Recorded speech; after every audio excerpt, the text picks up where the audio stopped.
हे guys, क्या हालचाल। Welcome to our YouTube channel.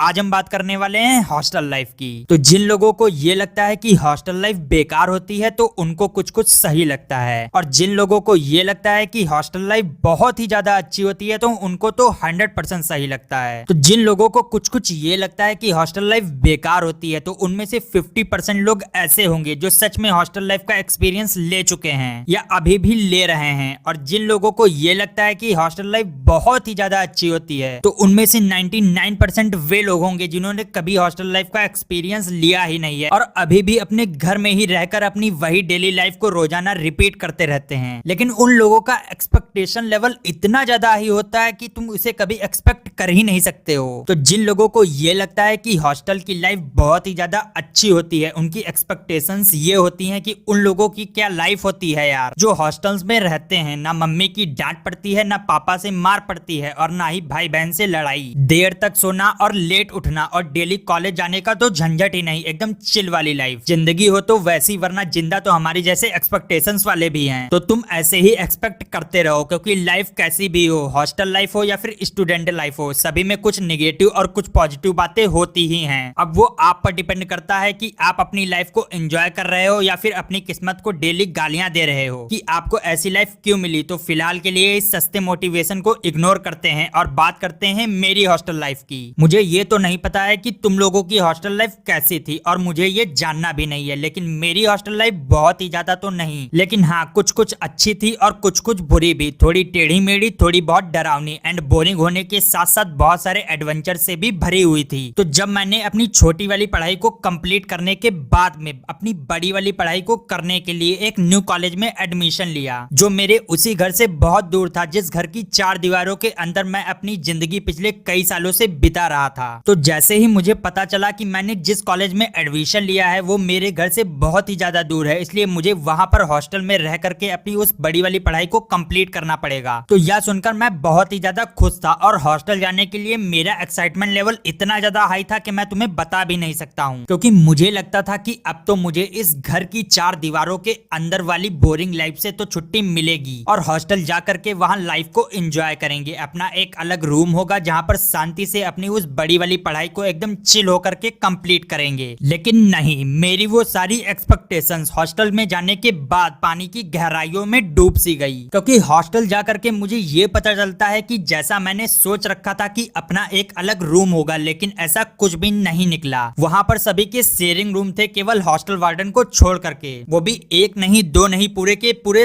3 लड़के एक अकेले रूम में। मैंने सोचा यार यहाँ तो एक कम है, अभी अगर एक और लड़के को इसी रूम में ऐड कर देते तो मेरी खुद की एक लूडो टीम तैयार हो जाती, जिसको मैं ट्रेन करता और प्रो लेवल का लूडो प्लेयर बना करके लूडो को खेलने के लिए तैयार करता। उसके बाद में मैं अपनी उस लूडो टीम को इंटरनेशनल लेवल पर लेकर जाता। लेकिन इस रूम में केवल 3 ही लड़के थे, पता नहीं ये आइडिया हॉस्टल वालों को क्यों नहीं आया। फिर भी मैंने हॉस्टल में अपनी एक लूडो टीम तैयार कर ली थी, क्योंकि जब हमें लूडो का कोई गेम खेलना होता था तो हम अपने आसपास के रूम से एक लड़के को किराए पर ले लेते थे। और जैसा मैंने सोचा था कि हॉस्टल जा करके शांति में अकेले एकदम चिल होकर के अपनी पढ़ाई कंप्लीट करेंगे, लेकिन इस हॉस्टल में शांति का तो कोई नामो निशान तक नहीं था, क्योंकि हॉस्टल के लड़कों ने शांति को हॉस्टल में बैन कर रखा था। इसलिए हॉस्टल में शांति का तो कोई चांस ही नहीं बनता था। और इन 3 जंगली इंसानी लड़कों, जो कि अपने अपने घरों से बोरिया बिस्तर के साथ भगाए गए थे, जिसमें से एक मैं भी था, उनके एक साथ हमेशा एक ही रूम में होने पर शांति और पढ़ाई को तो छोड़ ही दो, उस रूम में सोना भी मुश्किल था। वो भी केवल मेरा ही नहीं बल्कि उस शेयरिंग रूम में रहने वाले तीनों लड़कों का, क्योंकि जब वे घर में रहते थे तो सभी पर घरों में डिफरेंट प्रकार की लिमिटेशंस लगी हुई थी। उनमें से कोई ऐसा था जो अपने घर में जोरों से चिल्ला नहीं सकता था, कोई डांस नहीं कर सकता था, तो कोई अपने घर में गाना नहीं गा सकता था, तो कोई अपने घर में रात भर जाग नहीं सकता था। लेकिन हॉस्टल शेयरिंग रूम में रहने वाले उन तीनों लड़कों में ही भर भर के टैलेंट भरा हुआ था। कोई बाथरूम सिंगर था, कोई नागिन डांसर था, तो कोई छपरी स्टैंड अप कॉमेडियन था। और हॉस्टल में एंटर होने के बाद सभी लड़कों की जो घर में लिमिटेशंस लगी हुई थी वो सारी लिमिटेशंस खत्म हो चुकी थी, और हम उन सारी लिमिट्स को क्रॉस कर चुके थे जो हमने कभी नहीं की थी। वो वाली लिमिट्स नहीं जो मैंने अभी ऊपर बताई, वही वाली। फिर क्या था, सभी अपने अपने टैलेंट को हमेशा एक दूसरे को दिखाते ही रहते थे, और जिसका कोई भी टाइम फिक्स नहीं था। कोई आधी रात को फर्जी में ही डांस करने लगता था, तो कोई सुबह 4 बजे बिना किसी माहौल के अपनी बेसुरी आवाज में गाना गाना स्टार्ट कर देता था। कोई जब एकदम रूम में पढ़ाई का माहौल चल रहा होता था तो वो अपनी स्टैंड अप कॉमेडी करना स्टार्ट कर देता था। तो ऐसे माहौल में पढ़ाई का तो कोई नामो निशान भी नहीं था, जिसके लिए हम हॉस्टल गए थे। लेकिन रूम में 24 घंटे टाइम पास चलता ही रहता था। और पता है हमारी पढ़ाई कब स्टार्ट होती थी? जब एग्जाम आ जाते थे तब नहीं, जिस दिन एग्जाम होता था उससे एक दिन पहले नहीं, तब भी नहीं। तो जब एग्जाम होता है उससे पहले जो एक छोटी सी काली घनी डरावनी रात भी आती है, हम तब अपनी पढ़ाई स्टार्ट करते थे और पूरी रात बिना सोए एकदम सीरियस होकर के ग्रुप स्टडी करके रात भर पढ़ाई करने के बाद सुबह एग्जाम भी दे आते थे। और पता नहीं कैसे हम टॉप तो नहीं करते थे, लेकिन कभी भी एग्जाम में फेल भी नहीं होते थे। क्योंकि अगर तुम इंडिया में रहते हो तो तुम्हें तो पता ही होगा इंडिया का लो ग्रेड एजुकेशन सिस्टम, जहां पर एग्जाम में किसी ने कॉपी पर क्या लिखा है ये नहीं देखा जाता है, बस कॉपी पर लिखा होना चाहिए और बस तुम पास हो गए। बस सिंपल सा फॉर्मूला था, जिसने इसे क्रैक कर लिया था उसे एग्जाम्स में कोई भी बैक नहीं आती थी। और जो इसे क्रैक नहीं कर पाते थे कुछ एवरेज स्टूडेंट्स, और आंसर ना आने पर वे उसको ब्लैंक ही छोड़ देते थे, तो रिजल्ट्स आने पर उनमें से बहुतों की बैक आ जाती थी। और हमारा क्या, हम सभी तो पास थे ना, इसलिए फिर से एग्जाम खत्म होने के बाद अपनी डेली की टाइम पास वाली जिंदगी स्टार्ट हो जाती थी। और हाँ, जब हॉस्टल में आ ही गए हैं तो वहाँ के खाने की भी बात कर ही लेते हैं। तो जिन्होंने ये सुन रखा है कि हॉस्टल्स में खाना बेकार मिलता है तो उनका तो पता नहीं, लेकिन बेकार तो नहीं बट अच्छा भी नहीं मिलता है। और हाँ, अगर तुमने ये भी सुन रखा है कि हॉस्टल्स में खाने में जो दाल मिलती है उसमें दाल कम और पानी ज्यादा होता है, और मटर पनीर की सब्जी में हमेशा पनीर कम और भर भर के मटर ही मटर नजर आ रहा होता है, तो ये तुमने सही सुन रखा है। बाकी सभी हॉस्टल्स का अलग अलग होता है, लेकिन हमारे हॉस्टल में तो ऐसा ही था। और हाँ, अगर तुम्हें मटर पनीर पसंद है तो हमारी इस वीडियो को लाइक कर देना, और अगर नहीं पसंद है तो कमेंट करके बताना कि तुम्हें क्या पसंद है। बट हॉस्टल की एक बात सबसे अच्छी थी कि खाना जैसा भी हो हमें फर्क नहीं पड़ता, लेकिन हमारे दिन की शुरुआत काफी बेहतरीन होती थी, क्योंकि हमें हॉस्टल में नाश्ता नेक्स्ट लेवल का मिलता था। लेकिन जो भी नाश्ता मिलता था उसका साइज पर मंथ थोड़ा थोड़ा कम होता चला जाता था, बट जो भी था बहुत ही अच्छा था। एंड लास्ट, हॉस्टल में मजा बहुत आया और बिना किसी बैग के हम सभी ने उस बड़ी वाली पढ़ाई को भी एकदम चिल होकर के कंप्लीट कर लिया। तो आज के लिए बस इतना ही, और अगर तुम तक ये वीडियो पहुंच गई है और इसे देखकर तुमको थोड़ा सा भी मजा आया है तो चैनल को जल्दी से सब्सक्राइब कर लो and like, comment and share this video. So friends, अगर आपने चाहा तो दोबारा मिलेंगे एक और बेहतरीन और धमाकेदार वीडियो के साथ। तब तक के लिए खाओ पियो ऐश करो, बाय बाय।